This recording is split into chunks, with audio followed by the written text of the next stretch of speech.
इसमें देखा जाता है, कभी कभी ये पूछा जाता है कि किस किस के बीच हुआ था और उस युद्ध का क्या परिणाम रहा था। तो हम इतना ही जानेंगे, ठीक है।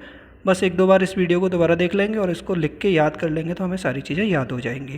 तो शुरुआत करते हैं।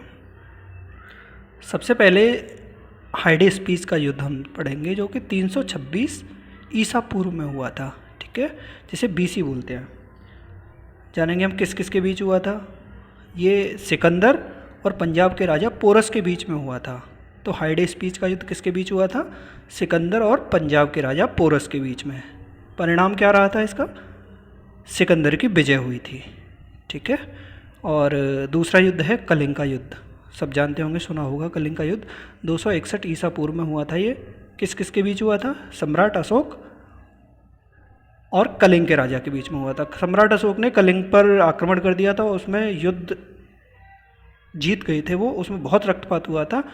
उससे वो दुखी होकर उन्होंने युद्ध त्यागने का प्रण ले लिया था। उसके बाद हम युद्ध नहीं करेंगे ये बोल दिया था, ठीक है। तो इसके परिणाम के बारे में भी पता लग गया। आगे बढ़ते हैं। अगला युद्ध है हमारा सिंध की लड़ाई, जो कि मोहम्मद बिन कासिम और सिंध के राजा दाहिर के बीच में हुआ था। किस किस के बीच? मोहम्मद बिन कासिम और सिंध के राजा दाहिर के बीच। कितने में?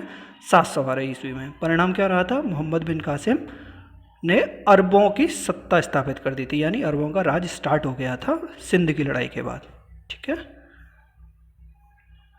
अगला युद्ध है हमारा तराइन का युद्ध, जो कि 1191 1191 ईस्वी में हुआ था। किस किस के बीच?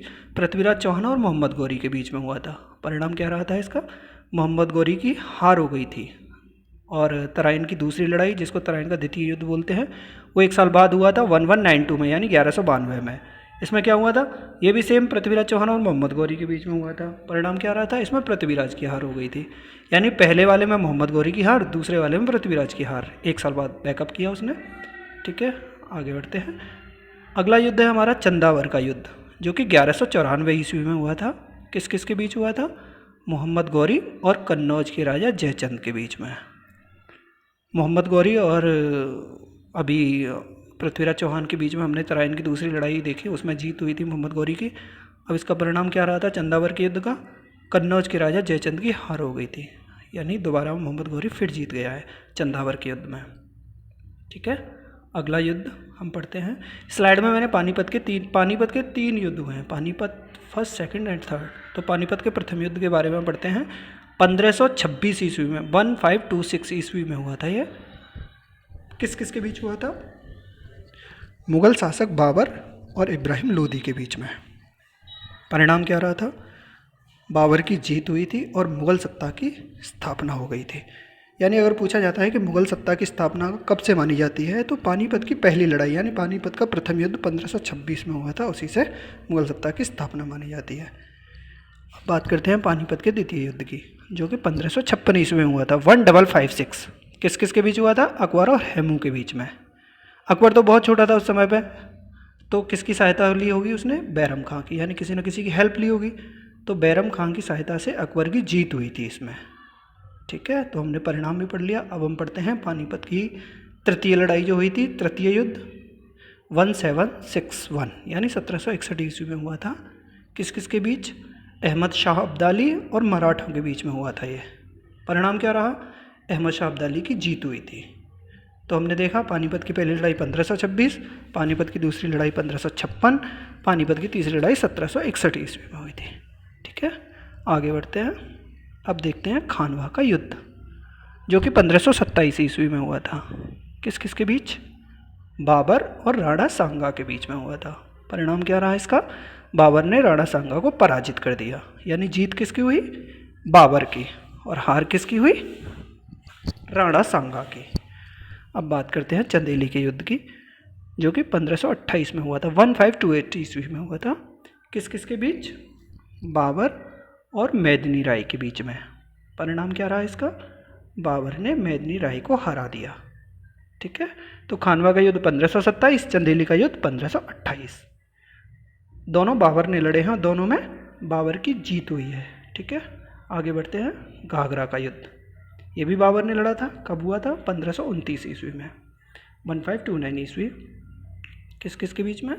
बाबर और महमूद लोदी के बीच में। परिणाम? अगेन बाबर विजयी, बाबर ने महमूद लोदी को हरा दिया। अब बात करेंगे चौसा का युद्ध 1539 यानी 1539। ये किस किस के बीच हुआ था? शेर शाह सूरी और हुमायूं के बीच में। जीता कौन? शेर शाह सूरी। हारा कौन? हुमायूं। तो परिणाम क्या रहा? शेर शाह सूरी ने हुमायूं को हरा दिया। ठीक है, आगे बात करते हैं कन्नौज के युद्ध की। किस किस के बीच हुआ? शेर शाह सूरी और हुमायूं के बीच में। अगेन वही लड़ाई, इससे पहले हुई थी वो चौसा का युद्ध, अब होता है कन्नौज का युद्ध 1540 में। फिर क्या होता है? शेर शाह सूरी ने हुमायूं को हरा दिया। अब बात करते हैं तालीकोटा के युद्ध में, जो कि 1565 में हुआ था 1565। किस किस के बीच?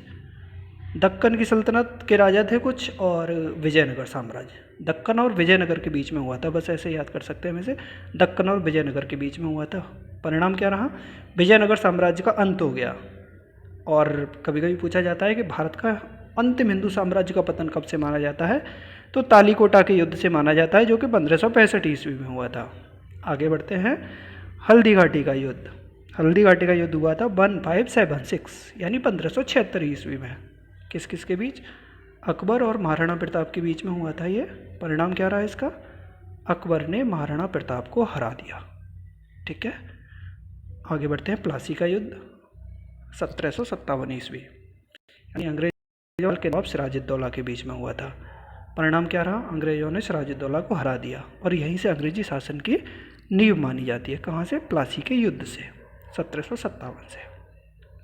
हल्दी घाटी का युद्ध बहुत बार पूछा गया एग्जाम में, ये बहुत ही इंपॉर्टेंट है, इसे याद करना बहुत ज़रूरी है। 1576 में अकबर और महाराणा प्रताप के बीच में हुआ था। ठीक है, आगे बढ़ते हैं। अब बात करते हैं बांडीवास के युद्ध की, जो कि 1760 में हुआ था। किस किस के बीच? अब अंग्रेज और फ्रांसीसियों के बीच में युद्ध हुआ था ये 1760 में। प्लासी कब हुआ था? 1757 में और बांडीवास का 1760 में। परिणाम क्या रहा? अंग्रेजों ने फ्रांसीसियों को हरा दिया। प्लासी में भी अंग्रेज जीते, बांडीवास में भी अंग्रेज जीते।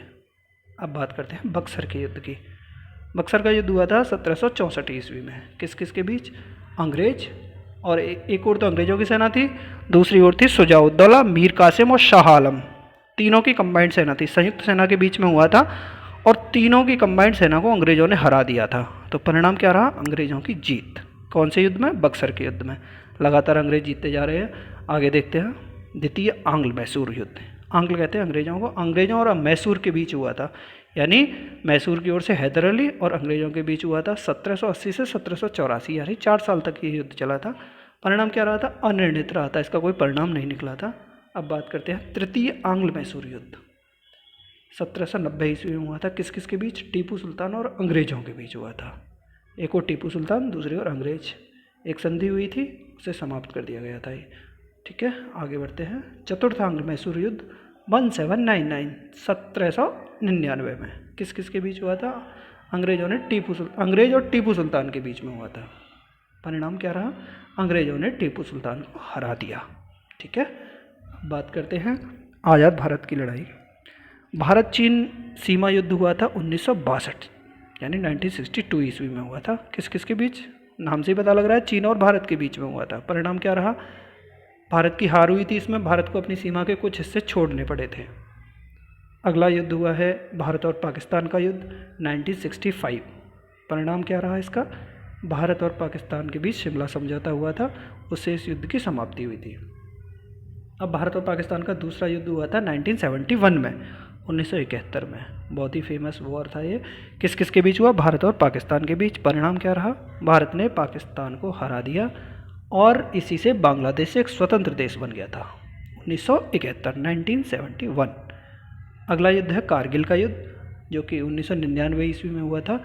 भारत और पाकिस्तान के बीच में हुआ था। अगेन भारत ने पाकिस्तान को